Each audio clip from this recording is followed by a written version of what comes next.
तो इस लेक्चर में हम लोग पढ़ने वाले हैं इन इलास्टिक कोलिजन के बारे में। लेकिन उसके पहले मैं आपको थोड़ा सा एक ब्रीफ इंट्रोडक्शन दे देता हूँ इलास्टिक कोलिजन, जिसको मैंने लास्ट लेक्चर पर आपको पढ़ाया था। तो इलास्टिक कोलिजन में मैंने आपको बताया था कि मान लीजिए कोई एक बॉल है और इसका मास है m1 और ये u1 वेलोसिटी से आगे जा रही, स्ट्रेट लाइन में आगे ही, और एक कोई दूसरा मास है m2 और ये आगे जा रही है u2 वेलोसिटी से, और इनका कोलिजन होता है क्योंकि u1 is greater than u2, तो ये टकरा जाएंगे आपस में। और कोलिजन के बाद फाइनल जो पोजीशन होगी उसमें होगा m1 v1 वेलोसिटी से आगे बढ़ेगा एंड m2 v2 वेलोसिटी से आगे बढ़ेगा। अब कैसे ये डिसाइड होगा कि ये इलास्टिक कोलिजन है या इन इलास्टिक? तो सबसे पहले हमें जो इलास्टिसिटी का प्रॉपर्टी है उसके बारे में समझना जरूरी है।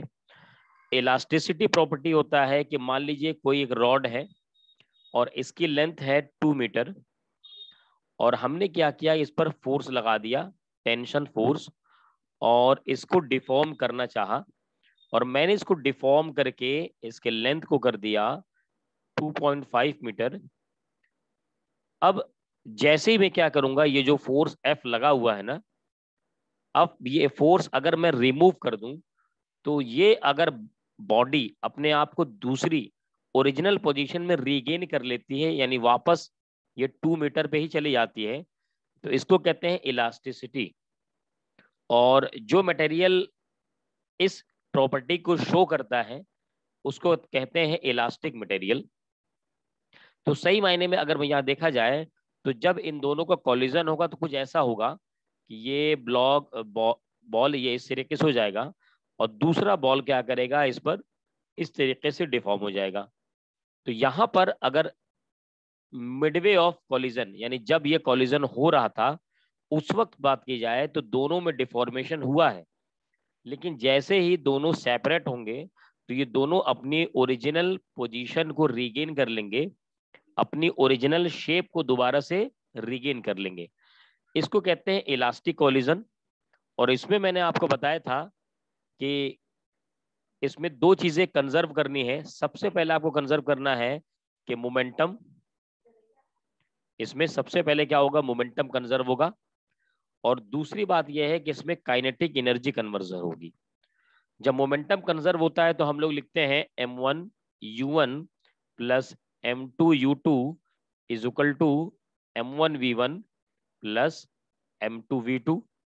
ये मोमेंटम कंजर्व का फॉर्मूला है। और जब काइनेटिक एनर्जी कंजर्व करते हैं तो हम लिखते हैं m1 u1 का square plus m2 half m2 u2 का square is equal to half m1 v1 का square plus half m2 v2 का स्क्वायर। ये दो इक्वेशन ही हम लोग यूज कर लेते हैं न्यूमेरिकल को सॉल्व करने के लिए, लेकिन ये किस में है, इलास्टिक कोलिजन में होता है। इस लेक्चर में हम लोग पढ़ने वाले हैं इन इलास्टिक कोलिजन। तो अगर किसी ने इसको नहीं पढ़ा है तो आप पिछले लेक्चर को देख लीजिए, वहां पर रिकॉर्डेड लेक्चर में आपको मिल जाएगा। चलिए स्टार्ट करते हैं इन इलास्टिक कोलिजन, जिसको आपको नोट भी करना है। In elastic collision,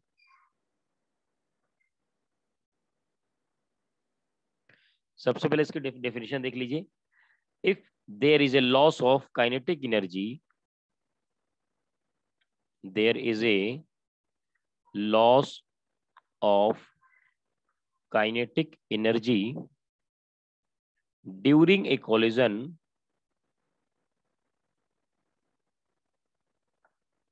during a collision called inelastic collision, इसको कहते हैं inelastic collision। तो इससे एक बात यह पता चली कि जैसे पिछली बार इलास्टिक कोलिजन में मोमेंटम कंजर्व था, इसमें भी क्या होगा, मोमेंटम कंजर्व होगा, पहली बात। दूसरी बात, उसमें काइनेटिक एनर्जी इनिशियल वही इक्वल था काइनेटिक एनर्जी फाइनल, लेकिन यहां पर क्या होगा, काइनेटिक एनर्जी कंजर्व नहीं है, तो हम लिखेंगे kinetic energy is not conserved. यहां पर क्या होता है कि काइनेटिक एनर्जी लॉस हो जाता है। वो लॉस कैसे होगा? मान लीजिए ये दो बॉल टकराए आपस में, तो दोनों के बीच में कुछ फ्रिक्शन लगेगा, उसमें हीट प्रोड्यूस हो जाएगा। जब ये टकराएंगे तो साउंड प्रोड्यूस होगा, तो साउंड एनर्जी में कन्वर्जन हो जाएगा। तो कुछ इस तरीके से काइनेटिक एनर्जी यहाँ पर लॉस हो जाती है। इसको कहते हैं इनइलास्टिक कोलिजन। अब इसके बाद जस्ट होता है एक perfect inelastic collision. Perfect inelastic collision, ये क्या होता है ये समझिए। इसमें होता है कि जब कोई एक बॉडी दूसरी बॉडी से टकराए और दोनों बाद में सेपरेट ही ना हो, बल्कि एक दूसरे से वो स्टिक कर जाए, चिपक जाए और फिर मोशन में हो, उसको कहते हैं, या रुक भी जाए, रेस्ट में हो जाए, उसको कहते हैं हम परफेक्ट इनइलास्टिक कोलिजन। जैसे कि आप वॉल में, दीवार में एक गीली मिट्टी को उठा करके मारिए, क्ले को मारिए, तो क्या होगा? वो जाकर के चिपक जाएगा। तो इसको कहते हैं perfectly inelastic collision. If two bodies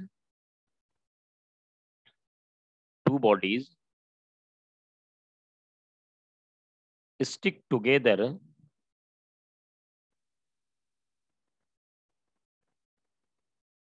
after the collision,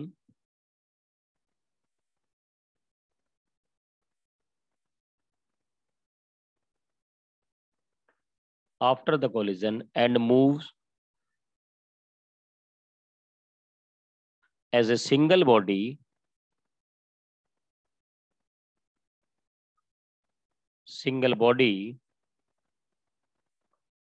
with a common velocity,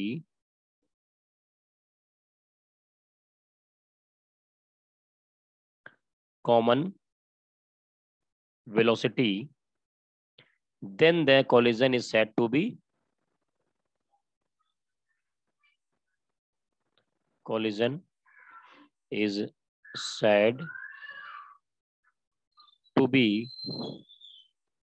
perfectly inelastic collision। तो इसमें भी क्या होगा? मोमेंटम तो कंजर्व होगा ही होगा। इस केस में भी क्या होगा? मोमेंटम इज कंजर्व्ड, बट क्या होगा? काइनेटिक एनर्जी इसमें भी कंजर्व नहीं होगा, इज नॉट कंजर्व्ड। तो इनइलास्टिक और परफेक्टली इनइलास्टिक दोनों में क्या होगा? मोमेंटम कंजर्व होगा, लेकिन काइनेटिक एनर्जी कंजर्व नहीं होगा। लेकिन दोनों में छोटा सा फर्क है। फर्क यह है कि इनइलास्टिक में जरूरी नहीं कि ये दोनों स्टिक कर जाएं, चिपक जाएं और तब ट्रेवल करें।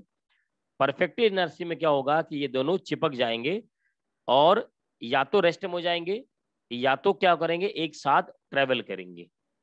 ठीक है आयशा, समझ में आया?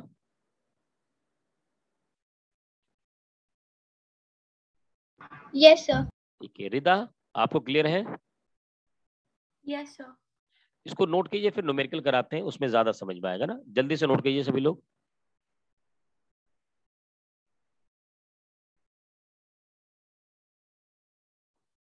तो हमारे सामने एक न्यूमेरिकल है, आइए इस न्यूमेरिकल को देखते हैं। कह रहा है कि a railway carriage of mass 9000 kg moving with a speed of 36 kilometre per hour collides with a stationary carriage of the same mass, है ना। अगर मैं बात करूं, चलो रेलवे के कैरेज बना लेते हैं हम लोग। तो ये रहा एक रेलवे का कैरेज, और जो कि आगे मूव कर रहा है, इसकी वेलोसिटी u1 है। और एक रेलवे का कैरेज यहाँ पर रखा हुआ है जो कि स्टेशनरी है, उसने कहा है ना स्टेशनरी, ये रखा हुआ है यहाँ पर। और अगर इसका मास m1 है, इसका मास m2 है, तो कह रहा है कि सेम मास है दोनों का, तो यानी m1 is equal to m2 is equal to 9000 kg। ये सिचुएशन है। और जो u1 है वो है 36 किलोमीटर पर आवर। तो किलोमीटर पर आवर को मीटर पर सेकंड में कन्वर्ट करते हैं, 5/18 से मल्टीप्लाई कर देते हैं, है ना, यूनिट कन्वर्ट करना जरूरी है। तो ये हो जाएगा 10 मीटर पर सेकंड। ये जो मूविंग कैरेज है उसकी वेलोसिटी है। After the collision the carriage get coupled and move together, यानी अगर यहाँ पर कोलिजन हो चुका तो ये दोनों क्या कर गए हैं, आपस में स्टिक कर गए और आपस में ही मूव कर रहे हैं। और जाहिर सी बात है इनकी वेलोसिटी अब v हो चुकी होगी, है ना। तो यहाँ पर एक बात और है कि v1 is equal to v2 भी होगा, दोनों इसी मूव कर रहे हैं तो मैं इसको v कह दूंगा। साथ ही साथ एक चीज ये है कि ये इसकी वेलोसिटी जो u2 थी वो कितना है, वो 0 है, क्योंकि ये स्टेशनरी है ना। अब इसमें कंजर्वेशन ऑफ मोमेंटम लगा ही सकते हैं, क्योंकि आगे क्या पूछ रहा है कि after the collision the carriage get coupled and move together, what is their common speed after collision, यानी आपसे पूछ रहा है v। साथ ही साथ पूछ रहा है कि what type of collision is this. देखिए ये जो टाइप डिसाइड करना है ना, इस बेसिस पे नहीं डिसाइड कर देना कि सर वो आपस में स्टिक कर गए, चिपक गए, इसलिए वो परफेक्टली इनएलास्टिक होगा, नहीं, इस बेसिस पे नहीं, बल्कि इस बेसिस पे करना होगा, प्रूफ करना होगा आपको कि उसकी काइनेटिक एनर्जी कंजर्व रही या नहीं रही। अगर कंजर्व थी तो इलास्टिक कह दीजिएगा, अगर कंजर्व नहीं रही तो इनइलास्टिक कह देंगे। तो वो हम क्या करेंगे, उसको कैलकुलेट करके दिखाएंगे एग्जामिनर को कि देखिए हमने कैलकुलेट किया और रिजल्ट ये आया। तो चलिए आइए इसको सॉल्व करते हैं। तो सबसे पहले मोमेंटम कंजर्व का फॉर्मूला लगा देते हैं, है ना, m1u1 plus m2u2 is equal to m1v1 plus m2v2। अच्छा यहाँ क्या होगा कि दोनों तो एक साथ चिपक गए हैं ना, तो m2u2 लिखने की जरूरत नहीं है, क्या लिखना चाहिए, m1 प्लस m2, दोनों मास हो गया, दोनों की वेलोसिटी v हो गई।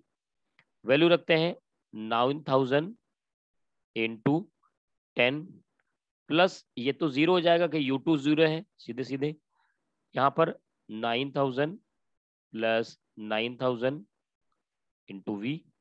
तो देखिए v कितना आ जाएगा, 9 इंटू 10 के पावर 4 हो जाएगा, 3 0 9 के साथ थे और 10 था, 10 के पावर 4 हो गया, अपॉन यहाँ पर होगा 18,000, यानी 18 इंटू 10 के पावर 3। तो यहाँ से 9 से 12 2 गया और ये आ जाएगा 0.5 इंटू 10 के पावर 3 ऊपर ले जाएंगे तो ये हो जाएगा 10 सिर्फ बचेगा ना। तो कितना आ गया, 5 मीटर पर सेकेंड। ये आंसर हो गया कि फाइनली दोनों कैरेज 5 मीटर पर सेकेंड से आगे बढ़ रहे हैं। अदिति समझ में आया? Yes sir. ठीक है आदित्य, आपको? Yes sir. रिदा क्लियर है ना? सर हमने v कैसे फाइंड करा, v कौन सा फॉर्म? कैसे फाइंड किया, ये जो लगाया मैंने ये कंजर्वेशन ऑफ मोमेंटम लगाया मैंने। देखिए इनिशियल में इसका मोमेंटम कितना होगा, m1u1, यहाँ लिख दिया मैंने, मैं रेड पेन से उसका यूज कर लेता हूँ, चलिए m1u1 इसका मोमेंटम हो गया पहले वाले का, प्लस प्लस इसका मोमेंटम m2u2, ये फॉर्मूला बन गया, इक्वल टू, अब दोनों क्या हुए, कंबाइंड हो गए ना, देखिए दोनों कंबाइंड हो चुके हैं, इसने क्वेश्चन में कहा था, तो मैंने m1 plus m2 into we कर दिया। क्योंकि फॉर्मूला रटने की जरूरत नहीं है, आप फॉर्मूला रटेंगे कभी याद नहीं होगा पूरा। क्लियर, यहां तक समझ में आया? Yes sir. अब इसके बाद क्या करना है कि वैल्यू रख देनी है, तो मैंने वैल्यू रखा, v की वैल्यू आ गई। पिछला लेक्चर देखा था आपने रिदा? Yes sir. हाँ, तो वहां पर देखिए मैंने कोई फॉर्मूला रटाया नहीं था आपको, मैंने कंजर्वेशन ऑफ मोमेंटम का इक्वेशन लगवाया था कि कंजर्वेशन ऑफ मोमेंटम कैसे लगाते हैं। अब देखिए इस क्वेश्चन में हाफ पार्ट हुआ, दूसरा पार्ट क्या है, कह रहा है what type of collision is this. तो ये डिसाइड करते हैं काइनेटिक एनर्जी से, तो इनिशियल काइनेटिक एनर्जी कैलकुलेट कर लेते हैं, पहले देखते हैं। तो इनिशियल काइनेटिक एनर्जी बात की जाए तो वो होगा हाफ m1u1 का स्क्वायर प्लस हाफ m2u2 का स्क्वायर। वैल्यू रख देते हैं, तो हाफ m1 की वैल्यू कितनी है 9000 और u1 कितना है वो 10 का स्क्वायर, ठीक है। तो ये तो हो जाएगा सीधे सीधे यहाँ पर 45 हो जाएगा ना, 4500 और इंटू 100 तो 45 या 00 और एक 40 आ जाएंगे, तो ये आ जाएगा 45 है ना और 40, तो ये होगा जूल काइनेटिक एनर्जी। ये इनिशियल काइनेटिक एनर्जी है, समझ में आया होगा। मैंने पहले इसका निकाला फिर इसका निकाला, दोनों को ऐड कर दिया।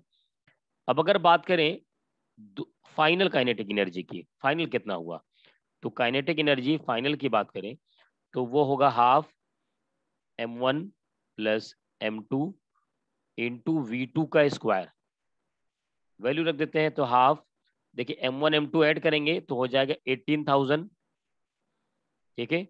और काइनेट वेलोसिटी कितना आया, 5 आया था, तो ये हो गया स्क्वायर। तो यहाँ से कट करेंगे तो यहाँ आ जाएगा 9,000 इंटू 25 है ना, तो इसको सॉल्व करेंगे तो यह आ जाएगा 225,000 जूल। ये काइनेटिक एनर्जी आया बाद का, है ना।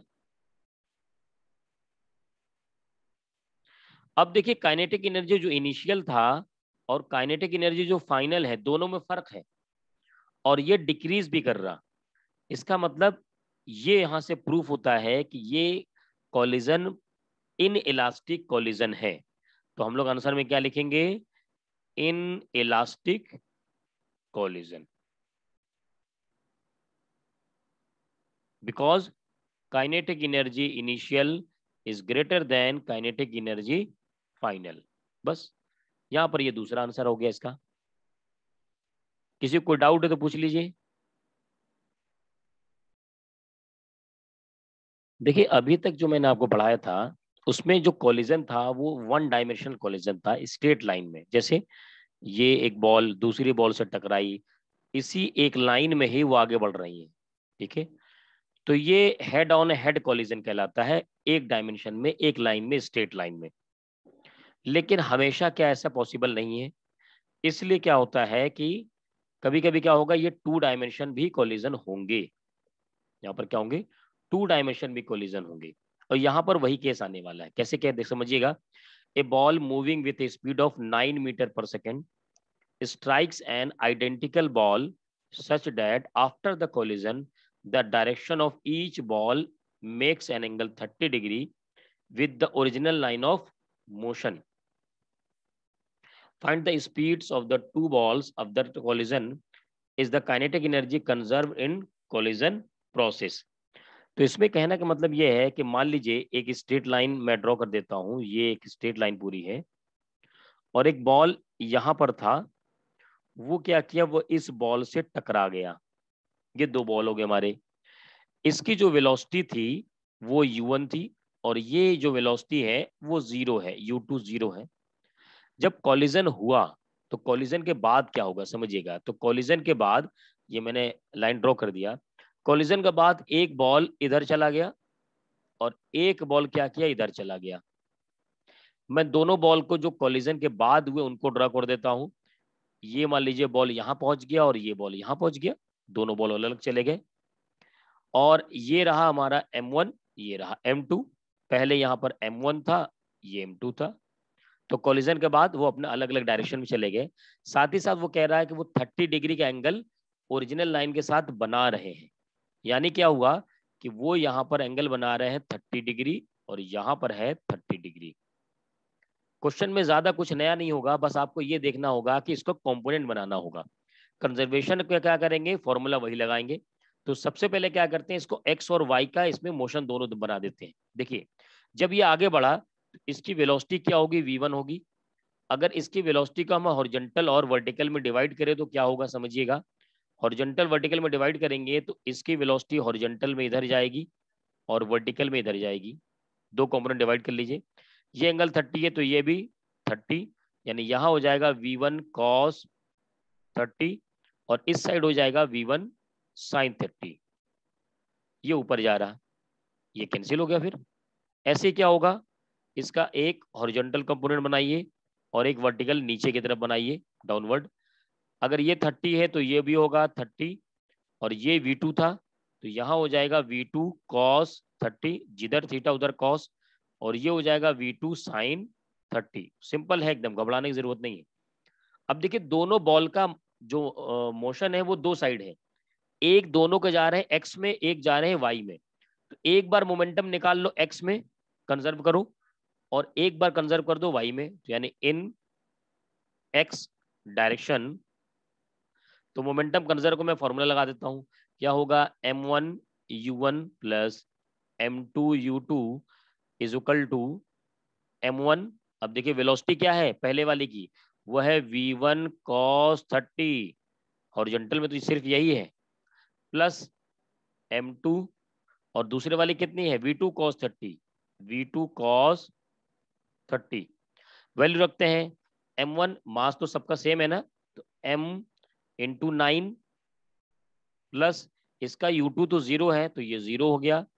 अब यहाँ पर देखिए v1 की वैल्यू कितना है हमें नहीं पता है ना, और cos 30 की वैल्यू हो जाएगी √3/2, तो यहाँ से आएगा √3/2 mv1, प्लस यहाँ से भी आएगा √3/2 mv2। √3/2 कॉमन ले लीजिए और m भी कॉमन ले लीजिए, ये आ जाएगा v1 प्लस v2। ठीक है, अब यहाँ से देखिए v1 प्लस v2 का एक फॉर्मूला आएगा, v1 प्लस v2 का इक्वेशन बनेगा, जब हम क्या करेंगे 2 को इधर लेके जाएंगे और √3 से डिवाइड कर देंगे, तो ये बन जाएगा हमारा, 2 से क्रॉस मल्टीप्लाई करेंगे वो हो जाएगा 18 अपॉन हो जाएगा √3। ठीक है, अब √3 से ऊपर नीचे मल्टीप्लाई कर दो, तो √3 से ऊपर नीचे मल्टीप्लाई कर देते हैं, तो यहाँ हो जाएगा ऊपर क्या बचेगा 18 √3 और नीचे बचेगा 3, 3 से 18 में डिवाइड कर देंगे हो जाएगा 6, तो ये हो जाएगा 6 √3 और साथ ही साथ mv1 प्लस v2। ये पहला इक्वेशन बन गया। दूसरा इक्वेशन देखिए आपको सिखाता हूं मैं, क्या करिए y डायरेक्शन में यहां पर अब इक्वेशन बनाइए। चलिए y डायरेक्शन बनाते हैं, इन y डायरेक्शन, तो y डायरेक्शन में m1 क्या होगा, m1 तो वही होगा लेकिन v तो 0 हुआ ना। देखिए इसका जो y डायरेक्शन में 0, वो वेलोसिटी 0 है, तो ये क्या होगा 0 प्लस 0, दोनों के वेलोसिटी y डायरेक्शन में 0 है, लेकिन आफ्टर कोलिजन क्या है, ये है m1 v1 sin 30। ठीक है, और साथ ही साथ ये जो नीचे वाला है ये देखिए नीचे जा रहा है, तो हम इसको माइनस कर देंगे, m2 v2 sin 30। तो देखिए यहां से क्या आ जा रहा है, जब इसको इधर लेके जाएंगे तो यहां से आ जाएगा v1 is equal to v2, और जब v1 is equal to v2 हुआ तो इसका मतलब हम क्या करेंगे, इसको डिवाइड कर लेंगे, सिंपल सा। ठीक है, अच्छा एक चीज और है, यहाँ हमने गलत लिख दिया था, यहाँ v1 प्लस v2 तो रहेगा ही नहीं, है ना, यहाँ हमने सॉल्व किया था ना उसको, तो यहाँ पर क्या हुआ 6√3 है, तो v1 अगर v2 के बराबर हो गया तो इसका मतलब क्या हुआ, v1 is equal to v2 is equal to 3√3 होगा, हाफ हो जाएगा दोनों को आधा आधा। तो यहाँ से देखिए दोनों की वेलोसिटी आ गई, दोनों की वेलोसिटी यहाँ पर वे आ चुकी है ना। अब उसके बाद हम क्या करेंगे, दूसरा क्या कह रहा है, is the kinetic energy conserve in collision process, क्या इसमें काइनेटिक एनर्जी कंजर्व रहेगी कि नहीं रहेगी।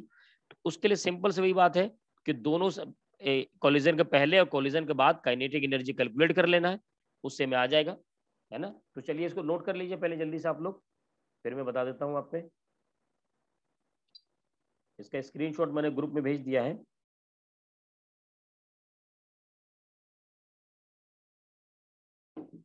मैं यहाँ पर इस डायग्राम को हटा दे रहा हूँ ताकि यहाँ पर सॉल्व कर सकूं।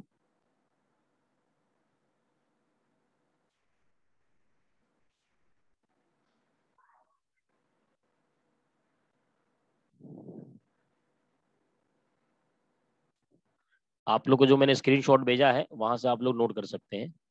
चलिए इसको सॉल्व करते हैं। काइनेटिक एनर्जी के बारे में बात कर रहा है, तो देखते हैं काइनेटिक एनर्जी बिफोर कोलिजन, यानी K1 क्या होगा भाई, हाफ m(u1) का स्क्वायर प्लस हाफ m(u2) का स्क्वायर। अब m1 m2 कर दीजिए, तो हाफ मास कितना था हमारे पास वो तो पता नहीं, तो रहने देते हैं, और mu कितना था 9, u1 9 था लेकिन u2 0 था, है ना, तो ये हो जाएगा 81 m/2। ठीक है, इसको लिख सकते हैं हम 40.5 m। अगर हम काइनेटिक एनर्जी आफ्टर कोलिजन देखें तो वो होगा हाफ m1v1 का स्क्वायर प्लस हाफ m2v2 का स्क्वायर। वैल्यू रख देते हैं हाफ, m हमें पता नहीं, v1 देखिए हम कैलकुलेट कर चुके हैं 3√3 का स्क्वायर प्लस हाफ m, और v2 है 3√3 का स्क्वायर। ठीक है, देखिए कैसे सॉल्व करेंगे। ये होगा हाफ m, और यहाँ पर देखिए यहाँ पर हाफ m दोनों से कॉमन ले लिया हमने, तो 3√3 का स्क्वायर करेंगे तो 3 होगा, और इसका 9 होगा। 9 इंटू 3 कितना होगा 27, प्लस यहाँ पर कितना हो जाएगा, इसमें भी क्या हो जाएगा 27 हो जाएगा, और नीचे हाफ है ही तो 27 ही बचेगा, क्योंकि ये हो जाएगा ऐड करके 54, तो यहाँ पर हो जाएगा 27m। 27m। तो ये देखा जाए यहाँ पर, ये जो काइनेटिक एनर्जी है वो इनिशियल है, और ये काइनेटिक एनर्जी फाइनल है। तो क्या पूछ क्या रहा था, is the kinetic energy conserve in the collision process? No. तो सेकंड का ऑप्शन आएगा आंसर, वो आएगा नो, कि इसमें काइनेटिक एनर्जी कंजर्व नहीं रहेगा।